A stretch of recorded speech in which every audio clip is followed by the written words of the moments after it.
اس شہر میں مزدور جیسا کوئی در بدر نہیں، اس شہر میں مزدور جیسا کوئی در بدر نہیں، جس نے سب کے گھر بنائے اس کا کوئی گھر نہیں۔ میرے عزیز ساتھیو، السلام علیکم۔ یکم مئی پوری دنیا میں یوم مزدور کے طور پر منایا جاتا ہے۔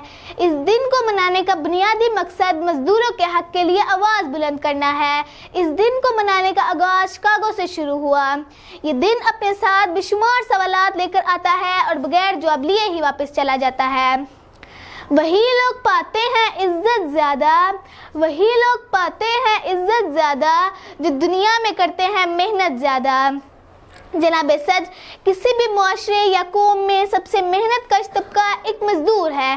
جی ہاں، وہی طبقہ جو خون پسینے کی کمائی کرنے کے باوجود اجرت سب سے کم وصول کرتا ہے۔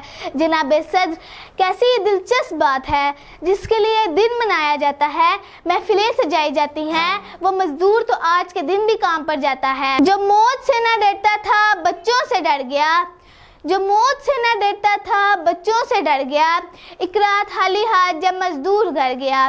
جناب صدر، ہمارا دین اسلام تو ہاتھ سے کما کر کھانے والے کو اللہ تعالیٰ کا دوست کہتا ہے، کیونکہ سچی لگن اور محنت سے کام کرنے والا ہی دنیا میں بھی کامیاب ہوگا اور آخرت میں بھی۔ مجبور ہوں میں، مجبور ہوں میں، مجبور ہوں میں، مجبور ہوں میں، میرا مطلب مزدور ہوں میں۔